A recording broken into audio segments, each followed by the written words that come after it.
શ્રી કૃષ્ણના રાજ્યમાં દ્વારિકામાં विनाश काले विपरीत बुद्धि जब नाश मनुज पर छाता है पहले विवेक मर जाता है। જ્યાં ભગવાન સ્વયં વસ્યા છે એ નગરીમાં ઋષિ અપમાન થાય છે અને ઋષિનો શ્રાપ લાગે છે। યાદવો પોતે આપસમાં લડીને પોતે જ પોતાના વિનાશનું કારણ બને છે। પોતાના દ્વારા સ્થપાયેલી દ્વારિકા નગરી 7 દિવસમાં ડૂબી જશે। પોતાના યાદવ જ્ઞાતિનો સંહાર આપસી કલેશમાં થઈ ગયો। મોટા ભાઈ બલરામ પણ રહ્યા નથી અને હવે ભગવાન એકલા છે। તમે જોજો, સફળતાના શિખર ઉપર પહોંચેલો વ્યક્તિ છે ને એ હંમેશા એકલતાનો અનુભવ કરતો હોય છે।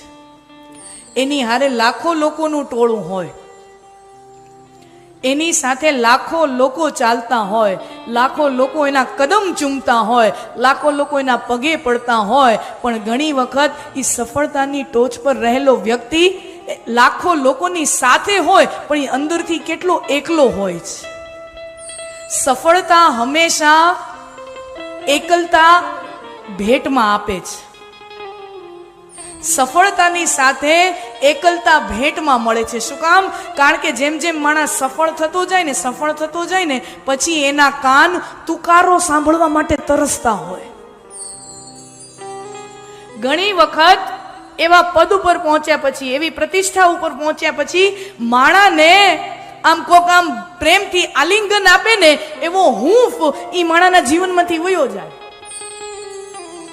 તુકારા આપવા વાળા શબ્દો કાનમાં પડે નહીં। એના મા બાપે પછી એને તમે કહીને બોલાવતા હોય, ઈ વ્યક્તિના માતા પિતા પણ પછી તુકારો ના આપે, ઈ એને તમે કહીને બોલાવતા હોય। અને જ્યાં જુએ ત્યાં આચાર સંહિતા આદર મળે, પણ પ્રેમની જે ભૂખ હોય ઈ માણસને બહુ એકલતાનો અનુભવ કરાવે। સફળતા એકલતાને લઈ આવે છે।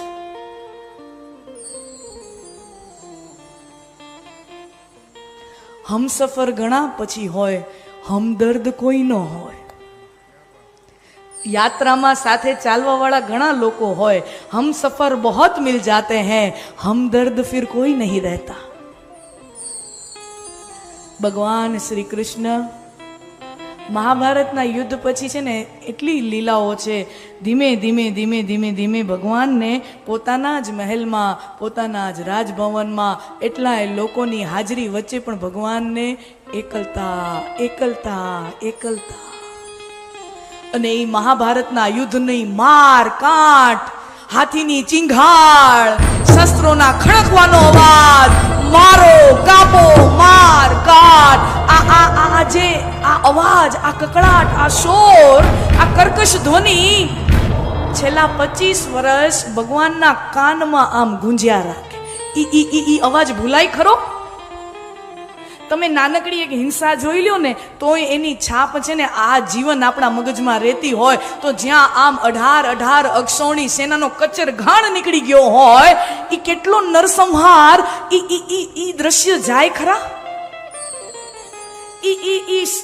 ઈ શોર, ઈ કકડાટ, ઈ કર્કશ ધ્વનિ ઈ મગજમાંથી નીકળે ખરા?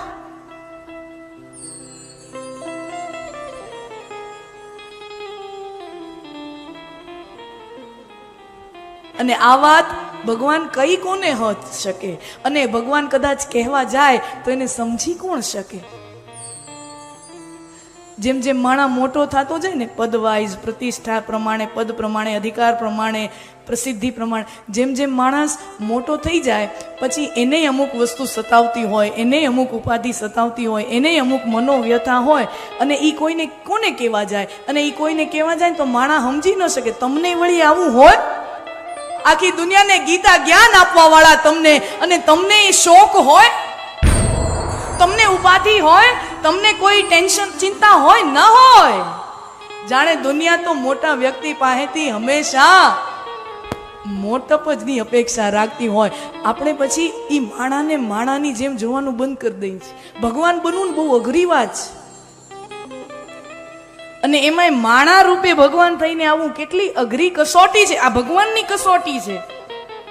ભગવાન જ્યારે માનવ રૂપે આવે અને પછી માનવ રૂપ લીધું માનવનું અને જુએ બધા ભગવાનની જેવા, કેટલી મોટી કસોટી. માનવ થઈને ભગવાન માનવની જેમ રહી ન શકે. યા એને એના ભગવાનપણાનો બોજ, સતત ભગવાનપણાનો બોજ એને રહ્યા રાખે.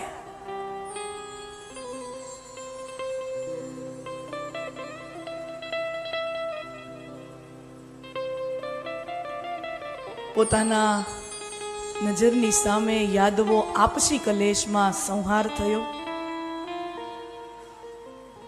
મોટા ભાઈ બલરામજી એ રહ્યા નથી. એ સૌરાષ્ટ્રના દરિયા કિનારે પ્રભાસ ક્ષેત્ર, જ્યાં સોમનાથ દાદા બિરાજમાન છે. સોમનાથ દાદાની ધ્વજાનો પડછાયો જે વિસ્તારમાં છે, અને એ પ્રભાસ ક્ષેત્રમાં સોમનાથ દાદાથી બસ થોડેક દૂર પ્રાચીના પીપળા નીચે ભગવાન બેઠા છે. શયનાવસ્થામાં ત્યાં બિરાજમાન છે.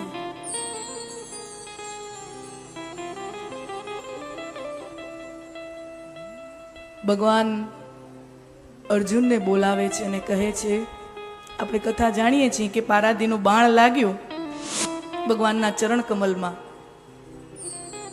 ભગવાન અર્જુનને બોલાવે છે અને કહે છે, અર્જુન, અમુક આ યાદવોની સ્ત્રીઓ છે અમારા કુળમાં, હવે આ યાદવોની અમુક સ્ત્રીઓ બચી છે, આ યાદવોની સ્ત્રીઓનું સ્થળાંતર કરાવો, એને કોઈ સુરક્ષિત જગ્યાએ લઈ જાઓ. ભગવાન અર્જુનને સ્વધામ જતા પહેલા આજ્ઞા કરે છે કે અમારા કુળમાં યાદવ જ્ઞાતિની અમુક જે સ્ત્રીઓ બચી છે એને સુરક્ષિત જગ્યાએ એનું સ્થળાંતર કરાવો, એને સાચવીને લઈ જાઓ. ભગવાન આજ્ઞા કરે છે અર્જુનને, અને સમય કેટલો બળવાન છે.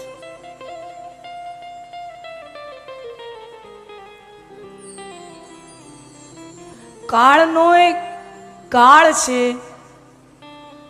એ પરમાત્મા, समय से भी परे है परमात्मा. काळनो ए काळ कोई होय तो ई परमात्मा छे, पण घणी वखत काळ परमात्माने नडी जतो होय छे. घणी वखत ईज काळ जे महाकाळ काळथी ए परे छे, ई काळ घणी वखत ई समय घणी वखत भगवानने नडी जतो होय छे. શું જાણ્યું જાનકી નાથે કાલે શું થવાનું છે? જે जानकी नाथ समय से भी परे हैं, समय से भी ऊंचे हैं, ई समय क्यारेक जानकी नाथ ने नड़ी जतो होय, ई काळ महाकाळ ने नड़ी जतो होय. अर्जुन, आ यादवी स्त्रीओने सुरक्षित जग्याए लई जाओ. उद्धव ने मारी पादुका आपजो, अने उद्धवजी मारा परम मित्र छे. उद्धवजी ने कहेजो कृष्णस्य सखा उद्धव. उद्धव ने कहेजो मारो छेल्लो संदेशो लईने व्रजमां जाए, कारण के पहला एक वखत मारो संदेशो लईने उद्धव गया था, एटले आ जवाबदारी उद्धव ने ज आपजो, बीजा कोईने न आपता. मारो अंतिम संदेशो पण उद्धव ने कहेजो लई जाए.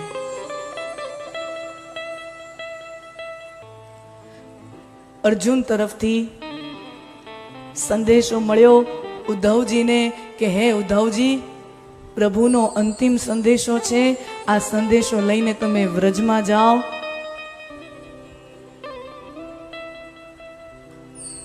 अने व्रजमां जईने राधाजीने आ संदेशो आपो, गोपीओने गोवाळोने आ संदेशो आपो के भगवान हवे आ संसारमां सदेह रह्या नथी.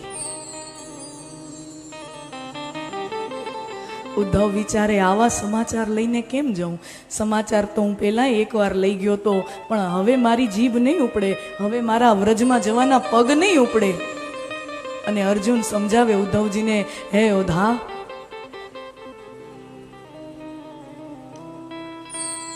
કૃષ્ણ માટે આપણને અનન્ય પ્રેમ છે.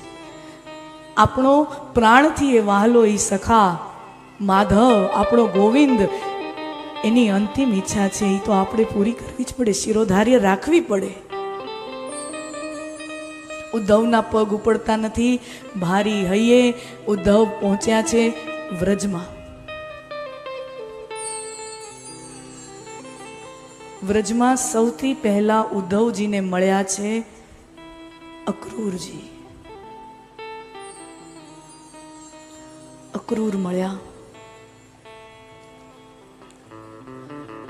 અને સૌથી પહેલા સમાચાર ઉદ્ધવજીએ અક્રૂરજીને આપ્યા કે શ્રી કૃષ્ણ હવે રહ્યા નથી. ભગવાન વૈકુંઠ સિધાવ્યા છે, આ સમાચાર ઉદ્ધવજીએ આપ્યા. અને અક્રૂરજીની આંખો ચોધાર રૂએ. ઈ કાળિયો ઠાકર છેતરી ગયો.